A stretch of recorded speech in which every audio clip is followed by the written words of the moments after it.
नाजरीन, आगे बढ़ने से पहले आपसे गुजारिश है कि चैनल को सब्सक्राइब और वीडियो को लाइक लाजमी कर दीजिएगा। प्लीज अगर आपको हमारी वीडियोस पसंद आती हैं तो अपने दोस्तों अजीजों से शेयर लाजमी कीजिए। तो चलिए कहानी की तरफ चलते हैं। जिंदगी अगर मिजाज से हम आहंग ना हो तो इंसान अंदर ही अंदर मरता रहता है और ये मौत उसके वजूद में झांकने लगती है। मेरी फितरत सीमाब है, तड़पना, मचलना, मरना, मारना मेरी जिंदगी है। बहरहाल तुम्हारी पसंद का एहतराम किया जाएगा। नहीं, बिल्कुल नहीं। मैं इस सीमाब को तड़पने देखना चाहती हूँ क्योंकि मुझे इसकी जिंदगी अजीज है।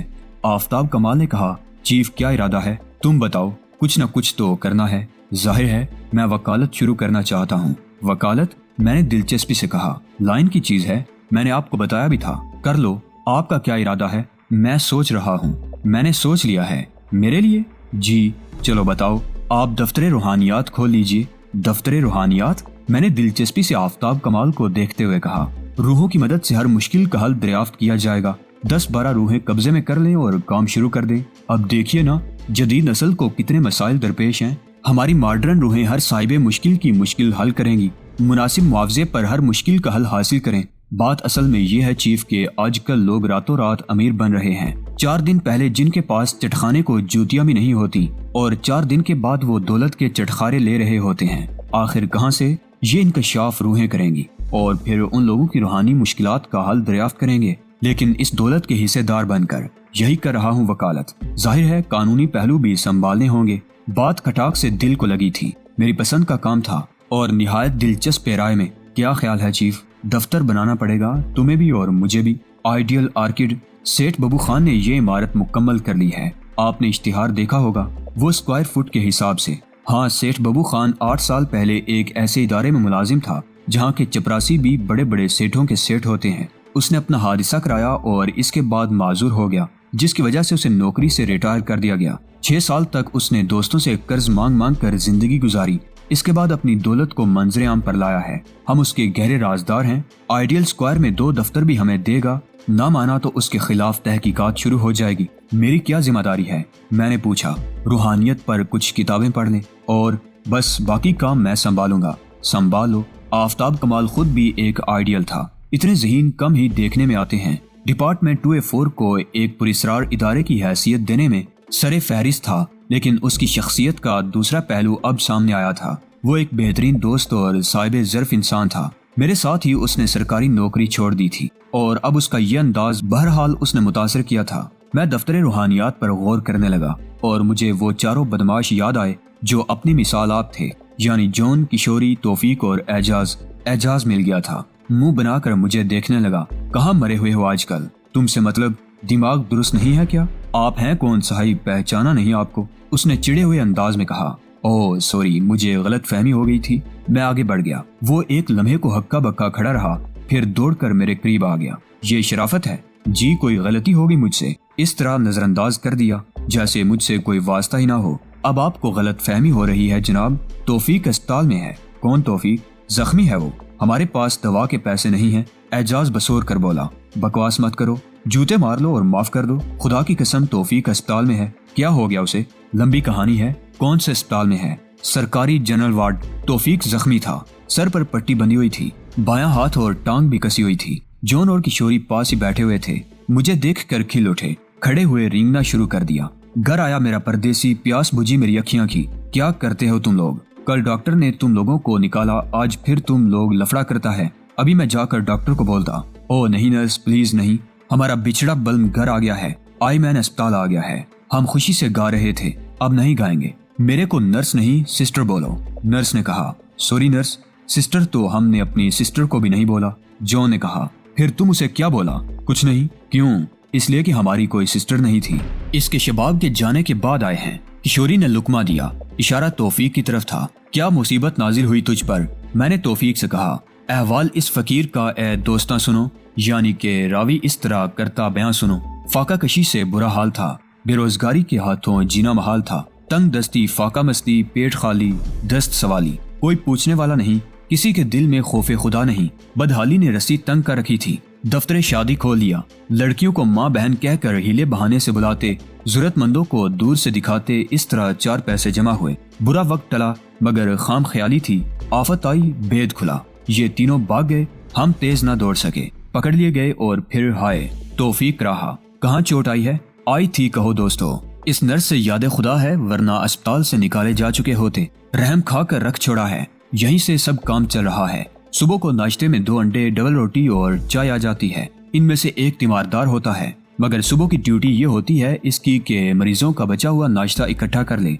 बाहर जाकर तीनों तकसीम कर लेते हैं। दोपहर को दूसरा तीमारदार होता है, वो दोपहर का खाना जमा करता है। रात को तीसरा। और क्या करें, बस फिलहाल यही काम चल रहा है। तय ये किया था कि अगर डॉक्टरों ने जख्म खोल कर देख लिए और छुट्टी कर दी तो इस बार किशोरी बस को टक्कर मारेगा। आइडिया बुरा नहीं है, बस जरा दस्त का काम है, मगर ये कमबख्त नहीं जानते। मैं कहता हूँ कि नर्स को सिस्टर कहें तो क्या हर्ज है, मतलब पर तो बंगी को भी सिस्टर कहा जा सकता है। हाय, ये हाय हाय क्यों करने लगते हो? मैंने कहा। नर्स, तौफीक चीखा और दूसरे बेड के करीब खड़ी हुई नर्स चौंक पड़ी। फिर वो गुस्से से करीब आ गई। तुम भी नर्स बोलता है? वालिदा कहूँ, ये पट्टियां खोलो। शरीफ आदमी को कैद कर रखा है। मैं पूछता हूँ तुम आखिर चाहती क्या हो? जख्म ठीक नहीं हुए मेरे, डॉक्टरों को धोखा दे रही हो। मुझे दाश्ता बना कर रखा हुआ है। शरीफ आदमी हूँ, खानदानी आदमी हूँ, मैं तो शोर मचा दूंगा। नर्स के होश गुम हो गए। फटी फटी आंखों से तौफीक को देखती रही। फिर उसने कपकपाती हुई आवाज में कहा, तुम्हारा दिमाग खराब हो गया है क्या? क्या तुम पागल हो गए हो? हाँ, दिमाग ही खराब हो गया है और पागल भी हो गया हूँ। फौरन आकर ये पट्टियां नहीं खोली तो इन्हीं के साथ डॉक्टर के पास पहुंच जाऊंगा और कहूंगा कि इस नर्स ने मुझे यरगमाल बना कर रखा हुआ है। मैं कहता हूँ मैं ठीक हो गया हूँ, मगर ये मुझे छुट्टी नहीं देना चाहती। आखिर ये चाहती क्या है मुझसे? ओ गॉड का वास्ता, आहिस्ता बोलो। तुम पागल हो क्या?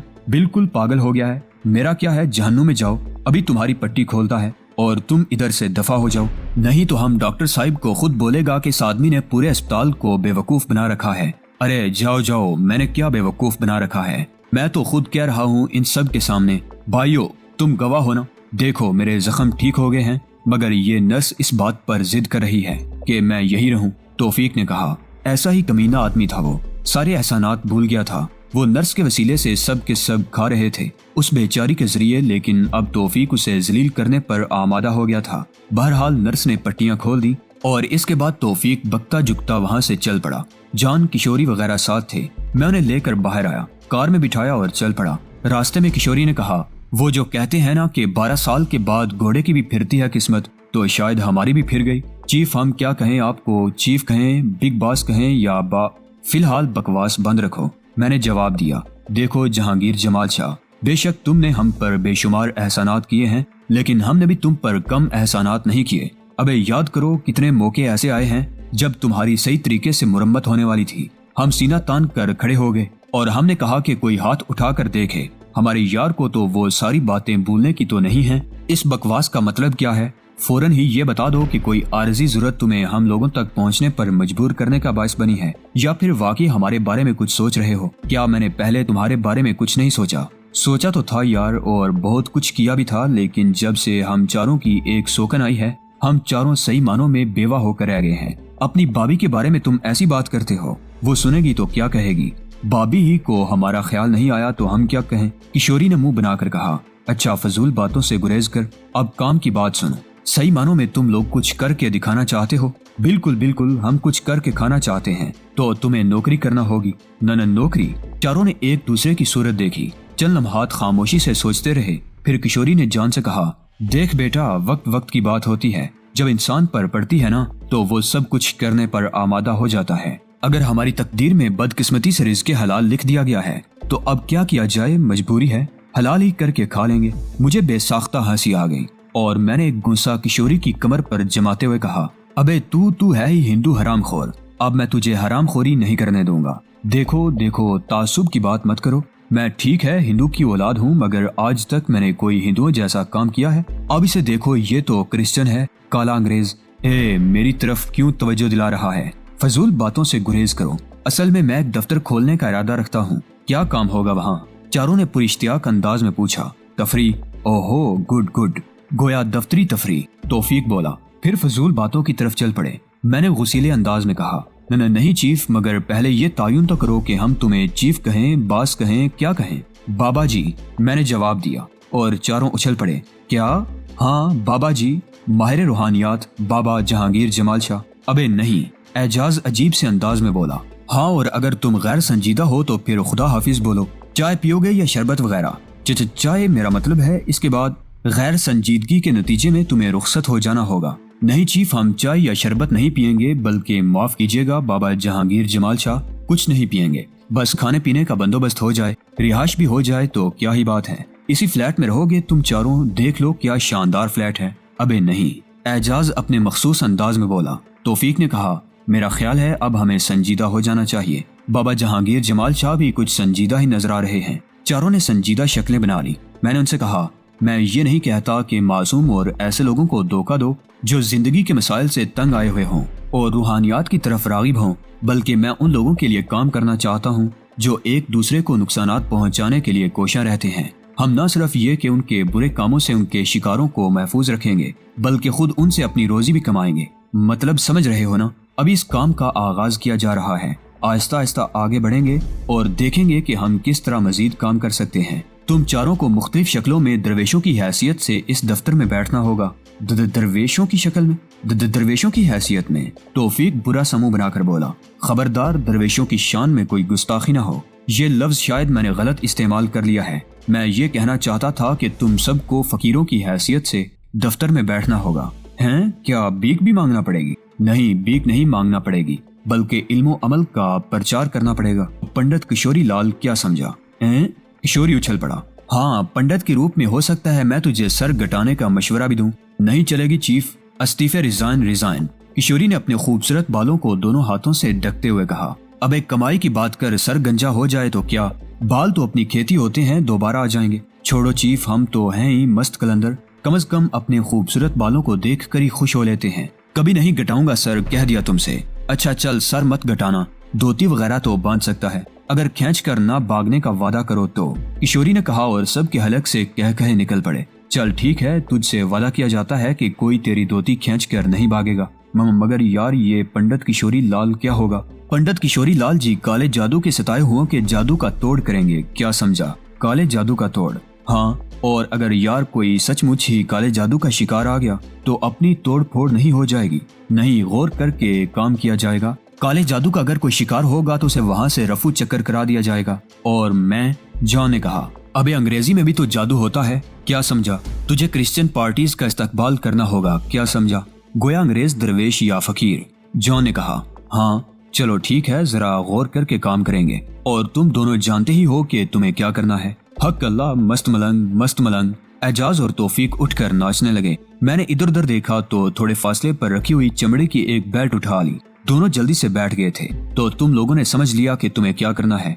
हम एक बाकायदा माहौल बनाएंगे, दफ्तर का बंदोबस्त किया जा रहा है। इस वक्त तक तुम लोग खाओ पियो और मस्त रहो, बाद में तुम्हें रोटी कपड़ा और मकान मिलेगा। जिंदाबाद, इनकलाब जिंदाबाद। ये शरीफ आदमियों का इलाका है, यहाँ अगर किसी किस्म की बदमाशी की तो ये समझ लो नौकरी से भी निकाले जाओगे और फ्लैट से भी। नहीं करेंगे चीफ, बस तुम ये साबित कर दो कि तुम संजीदा हो इन तमाम मामलात में। तुम लोग यकीन करो मैं बिल्कुल संजीदा हूँ। मगर चीफ, क्या नौकरी छोड़ दी है? हाँ, एक बार फिर जिंदाबाद।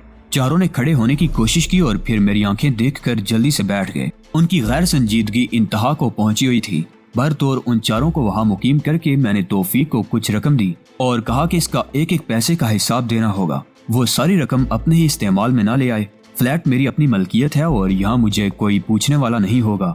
जिस वक्त तक काम का आगाज ना हो उस वक्त तक यहाँ आराम करें। वैसे मेरा इनसे बराह रास्त राब्ता रहेगा। चारों को वहाँ मुतय्यन करने के बाद मैं मुतमईन हो गया। कम से कम इस काम का किसी हद तक आगाज हो गया था। बस ज़हन पर वही नीलाहटें सवार थीं। अव्वल तो ये कि DIG साहिब ने इस किस्म की गुफ्तगू कर दी थी। दोम ये कि कुछ न कुछ करना था। और सच्ची बात यह है कि शराफत से बैठकर कुछ करना मेरे लिए मुमकिन नहीं था। फितरत में अभी तक वही सिमाबियत थी और मैं इस सिमाबियत को ख़त्म नहीं कर सकता था। आफ्ताब कमाल ने मुझे कोठी पर टेलीफोन के जरिए इत्तला दी, चीफ बबू सेठ से इब्तदाई गुफ्तगू हो गई है। अभी तक उसे सूरत हाल के बारे में नहीं बताया गया, मगर मेरा ख्याल है आज उससे बात फाइनल कर ली जाए। क्या आप शिरकत करना पसंद करेंगे? मुनासिब होगा? मैंने सवाल किया। बिल्कुल मुनासिब होगा, बल्कि मैं चाहता हूँ कि थोड़ी सी तफरी रहेगी। ठीक है, तो फिर कब चलना है? शाम के 5 बजे। तुम मेरी तरफ आ जाओगे? हाँ चीफ, बिल्कुल आ जाऊंगा। बल्कि रिजवाना भी फरीदा भाभी के पास आने के लिए कह रही थी। उसे आपके घर छोड़ दूंगा, दोनों साथ चलेंगे। फिर आ जाओ, मैंने कहा और आफ्ताब कमाल ने टेलीफोन का सिलसिला मुनक़ता कर दिया। शाम को तकरीबन 4:45 बजे वो दोनों हमारे घर पहुंच गए। फरीदा और रिजवाना की अच्छी खासी दोस्ती हो चुकी थी। ठीक ठाक माहौल था। उन दोनों को वहाँ छोड़ने के बाद हम कार में बैठकर चल पड़े। रास्ते में मैंने आफ्ताब कमाल से कहा, बब्बू सेठ से क्या कहा तुमने? बस मैंने उससे मुलाकात का वक्त लिया है। पहले तो मेरे बारे में छानबीन करता रहा, मगर मैंने उसे कहा कि उसका मुझसे मिलना उसके हक में फायदेमंद रहेगा। बस इतनी बात हुई है।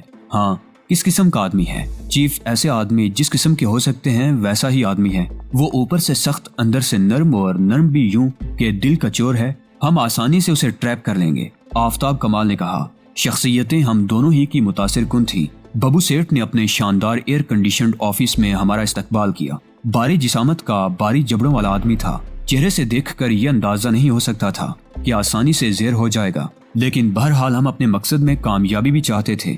हम दोनों को उसने अजीब सी निगाहों से देखा और बोला, आपका तरीका गुफ्तगू बहुत अजीब था मिस्टर। आप दोनों में से जिसने भी मुझसे बात की थी, मगर बहरहाल मैं इंसान दोस्त आदमी हूँ। मैंने सोचा जरा मुलाकात कर ली जाए। फरमाइए, क्या काम था आपको मुझसे? बब्बू सेठ, फुर्सत है ना आपको? जी हाँ, मैंने आपके लिए वक्त निकाला है। मसरूफियात क्या चल रही हैं आजकल? बहुत सी मसरूफियात हैं। पहले आप अपना मुकम्मल तारुफ कराइए। बेहतर है कि कुछ पीने को मंगा लिया जाए सेठ, क्योंकि हमारे तारुफ के बाद तुम्हें कोई ठंडी चीज पीने की जरूरत पेश आएगी। मतलब? उसने बमें सुकेड़ कर पूछा। अब हम क्या करें, हमारी बदकिस्मती है कि जाते तो हैं बड़े अच्छे तसव्वुरात और ख्यालात लेकर, लेकिन जिस शख्स से मुलाकात होती है कुछ देर के बाद वो हमें दुश्मनों में शुमार करने लगता है। ब्लैकमेलिंग। बब्बू सेठ ने हमारी आंखों में झांकते हुए कहा। जी बिल्कुल दुरुस्त ख्याल है आपका। पुलिस। उसने टेलीफोन की तरफ हाथ बढ़ाते हुए कहा। बेहतर है पहले पुलिस से राब्ता कायम कर लें। आफ्ताब कमाल पूरी इत्मीनान लहजे में बोला और बब्बू सेठ का हाथ रुक गया। वो चंद लम्हात हमें देखता रहा, फिर हिम्मत करके मुस्कुराया और बोला, खैर इसका फैसला बाद में करेंगे। क्या पीना पसंद करेंगे आप? आपके लिए कोई ठंडी चीज और हमारे लिए चाय। बहुत ज्यादा स्मार्ट बनने की कोशिश कर रहे हो। खैर मंगवा लेता हूँ। उसने इंटरकॉम पर मुलाजिम को चाय लाने के लिए कहा और कुछ देर के बाद चाय आ गई। गुड, मेरा ख्याल है अब जरा गर्मा गर्म गुफ्तगू हो सकेगी। आफ्ताब कमाल ने चाय की घूंट लेते हुए कहा। उमूमन मैं ऐसे आदमियों को अपने दफ्तर से निकलवा दिया करता हूँ जो मेरे दफ्तर में दाखिल होकर बहुत ज्यादा तेज और ज़हीन बनने की कोशिश करते हैं, लेकिन न जाने क्यों आप लोगों के लिए ये दिल भी नहीं चाहता। फरमाइए क्या करना है आपके लिए मुझे? आपने एक कहावत नहीं सुनी होगी बब्बू सेठ। कौन सी कहावत? बब्बू सेठ ने कहा। असल में मैंने भी नहीं सुनी, इसलिए मैं आपको क्या बताऊं। कहना यह था कि कुछ अरसे पहले एक शख्स के बारे में बड़े जबरदस्त पैमाने पर तहकीकात का आगाज होने वाला है। ये शख्स एक ऐसे महकमे में मुलाजिम था जहां बस क्या कहा जाए, यूं समझ लीजिए कि आमदनी जरूरत से बहुत ज्यादा हो जाती थी। फिर उस शख्स ने एक मसनूई हादिसा किया और अपने आप को माजूर जाहिर करके वहां से रिटायरमेंट ले लिया। इसके बाद ये शख्स 6 साल बल्कि 6.5 साल तक निहायत किस्म पुरसी की जिंदगी बसर करता रहा। दोस्त उसकी मदद करते थे और उस पर रहम खाते थे, लेकिन इसके बाद उस शख्स ने वो शहर ही छोड़ दिया जहां उसकी असलियत को पहचाना जाता था और यहाँ वापस आ गया। यहाँ आने के बाद उसने अपनी वो असल दौलत निकाली जो दर हकीकत उस महकमे से कमाई गई थी। लाखों क्या बल्कि करोड़ों तक के करीब की रिश्वत। नाम था उसका बब्बू सेठ और आजकल वो यहाँ बड़े ऐशो आराम की जिंदगी बसर कर रहा है। बब्बू सेठ के चेहरे पर एक लम्हे के लिए तारीकी नजर आई थी, लेकिन फिर उसने अपने आप को फौरन ही संभाल लिया। तुम लोग वाकई ब्लैकमेलर हो। हाँ बब्बू सेठ, मगर इतने शरीफ ब्लैकमेलर तुमने आज तक नहीं देखे होंगे। तुम्हारे बारे में तमाम तहकीकात मवाद जमा कर लिया है हमने और अब ये सोच रहे हैं कि पुलिस खिला जाए। क्या ख्याल है, टेलीफोन का रिसीवर उठाओगे? चाहते क्या हो? कुछ नहीं, बेरोजगार हैं, गुर्बत और अफलास के मारे हुए, सोचते हैं कोई धंधा करें। कितनी रकम दरकार है? बब्बू सेठ ने पूछा। रकम नहीं चाहिए बब्बू सेठ, हम फकीर नहीं हैं। दरअसल आइडियल स्क्वायर में हमें 2 दफ्तर दरकार हैं जहां बैठकर हम अपना काम शुरू करें। कका क्या बकवास है। गुफ्तगू में सलीके का ख्याल रखा जाना चाहिए बब्बू सेठ। तुम ये सोच लो कि वो तमाम तफसीलात तुम्हारे सामने मौजूद हैं और तुम किसी भी तौर अपने आप को इनसे अलग जाहिर नहीं कर सकोगे। तुम्हारी टांग का पूरा एक्सरे कराया जाएगा, कूल्हे की उस हड्डी की तमाम तफसीलात मालूम की जाएंगी। उस वक्त तो जाहिर है एक ऐसा हादिसा था जिस पर सब लोग खुलकर अफसोस कर रहे थे, लेकिन अगर कोई जिस्मानी नक्स हो जाता है तो उसके बहुत से असरात रह जाते हैं। उस वक्त की भी सारी तफसीलात अस्पताल के रिकॉर्ड से निकलवाई जा सकती है और अब भी इसका तज्जिया कराया जा सकता है। पता ये चलेगा कि कहीं तुम्हारा एक्सीडेंट नहीं हुआ था और कोई माजूरी नहीं हुई थी, बल्कि तुम बिल्कुल ठीक ठाक आदमी थे। बस ये एक खेल था, एक ड्रामा था। इसके बाद तुम्हारे माजी के बारे में तमाम तफसीलात मंजर आम पर लाई जाएंगी اور بالآخر اس کیس کو یہاں تک پہنچا دیا جائے گا۔ یہ ایک لمبا چکر ہو جائے گا ببو سیٹھ۔ ظاہر ہے تم اس کے بعد بے انتہا مصروف ہو جاؤ گے، بلکہ زندگی کے وہ تمام سال جو اس دوران تم سکون اور خوشی سے بسر کر سکتے ہو اس کیس کی نظر ہو جائیں گے۔ کیا فائدہ ان تمام باتوں سے؟ اس کے بدلے میں اتنے بڑے پروجیکٹ میں سے صرف دو دفتر بلا بتاؤ اتنے اسکوائر فٹ کے دفتر درکار ہوں گے ہمیں مسٹر شاہ؟ آفتاب کمال نے کہا۔ بس ذرا اچھے ہوں، ایک عمدہ دفتر بنانے کے لیے جتنی بھی جگہ درکار ہوگی اور اس کے بعد اس کی ڈیکوریشن بھی ببو سیٹھ ہی کے ذمہ ہوگی۔ کیا بکواس کرتے ہو؟ میں تمہیں ایک پائی نہیں دوں گا، ببو سیٹھ نے کہا اور آفتاب کمال نے چائے کا آخری گھونٹ لیا۔ اس کے بعد اٹھ کھڑا ہوا۔ اچھا ببو سیٹھ، چائے کا بہت بہت شکریہ، اجازت چاہتے ہیں؟ بابا بیٹھو تو صحیح، بات تو پوری کر کے جاؤ۔ آپ نے یہ کہہ دیا کہ آپ ہمیں اس میں سے کچھ نہیں دیں گے، کیا گفتگو باقی رہ گئی ہے؟ دیکھو وہ بہت قیمتی دفاتر ہیں، لاکھوں روپے کی مالیت کے۔ اگر تم میرا مطلب ہے تم مجھ سے تھوڑے بہت پیسے لے لو اور کہیں اور دفتر بنا لو۔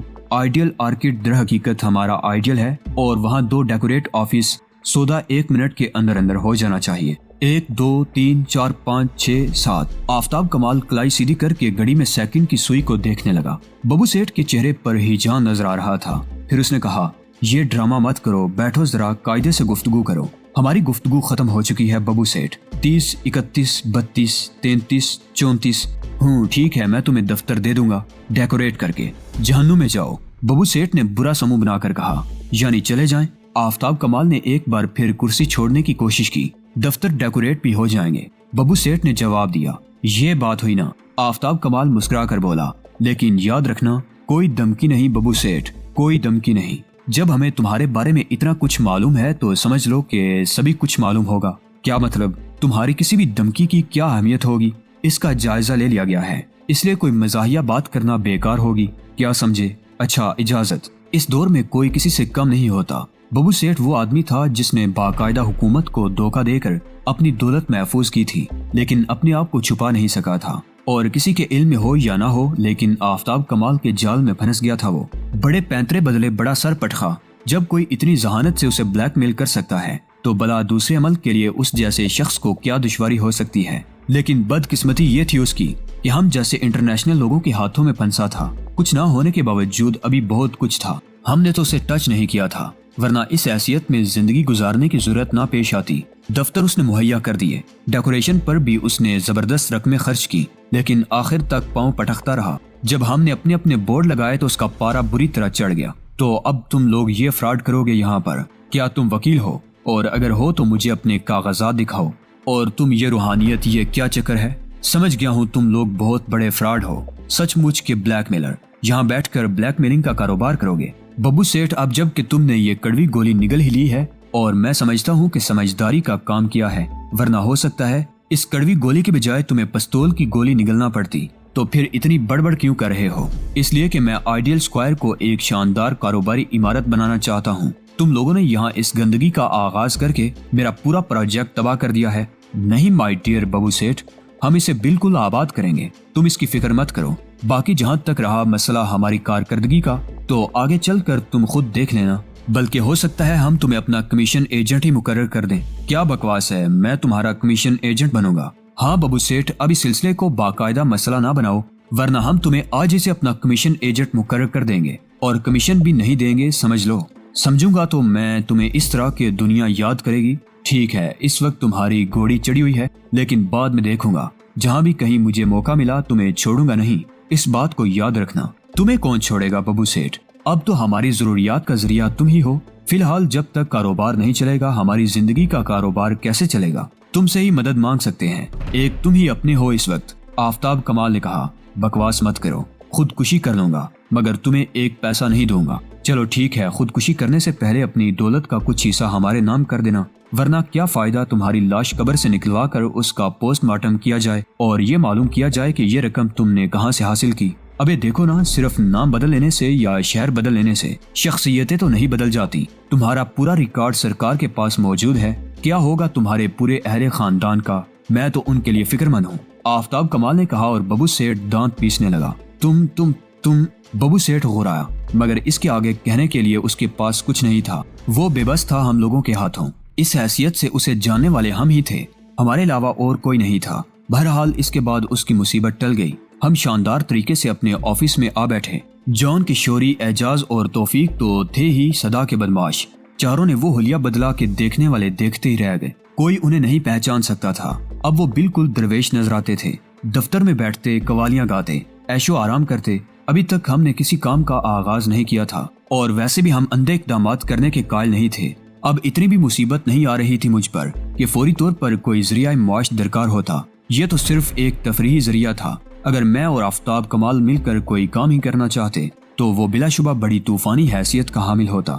فریدہ کے اپنے معاملات تھے، اب اس کی خواہش بھی پوری ہو چکی تھی کہ میں صبح کو گھر سے نکلوں، دفتر جاؤں اور شام کو وہ مقررہ وقت پر میرا انتظار کرے۔ میں نے اس کی یہ خواہش بھی پوری کر دی تھی، لیکن یہ اس وقت تک کا معاملہ تھا جب تک میں کسی کام میں مصروف نہیں ہو جاتا، اور اس کے لیے میں نے فریدہ کو پہلے سے آگاہ کر دیا تھا۔ اس نے پرخلوص انداز میں کہا تھا، میرا اپنا کام ہے، بھلا میں اس میں مداخلت کر سکتی ہوں۔ اس دن ہم صبح کے ناشتے سے فارغ ہو کر بیٹھے ہی تھے کہ طاہر جمال شاہ آ گیا۔ یہ میرا سب سے چھوٹا بھائی تھا، اور در حقیقت اس کی شخصیت ابھی گول مول تھی۔